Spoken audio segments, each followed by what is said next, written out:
Në bazilikën e Nanës së Këshillit të Mirë u kremtua mesha e shenjtë me rastin e festë Zojës së Papërlyer, një nga festat më të rëndësishme për besimtarët katolik, mesh në hoqi Imzot Jonut Pol Strajak, i deleguar me punë i Vatikanit.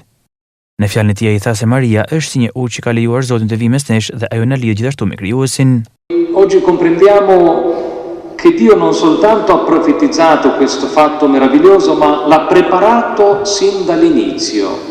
Zoti e ka parapragatit këtë gjatë qysh prej fillimit. Zoti e ka përgatit mi gjitha këtë fitore për mi të keqen mi gjarprin, dhe e ka bërë këtë gjatë me njëherë sa komunikati e kishtë thy atë harmonin mes Zotit edhe njeriut.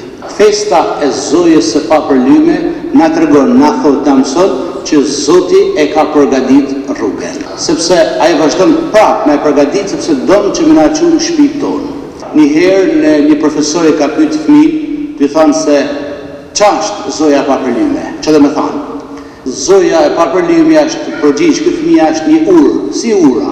Sigurisht se më ka një urë në kuptimin në shqip, thonë janë pushimet, në një mënyrë ponte, i thonë italisht edhe në këtë sens në pushimet, por pikërisht është një urë që bashkon. E vërteta është që Zoja e bekuar është pikërisht si një urë që ka dhënë mundësinë që Zoti më ardhë në mesin tonë, kjo urë e vërtetës e bashkimit. E bukur është se nëpërmjet Marisë, që është bërë urë, jo vetëm Zoti ka ardhur nga qielli tek ne, por edhe ne mundem nga toka me shku drejt qiellit. Prej fillimit, Zoti e ka bërë gati rrugën në mënyrë që ne me na çojë në shtëpi. Edhe sot, në këtë kohë që jetojmë, shumë njerëz fshehen prej Zotit. Si allontana dalla preghiera, largohen nga lutja, non ascolta più la sua parola. Nuk dëgjojnë më fjalën e tij.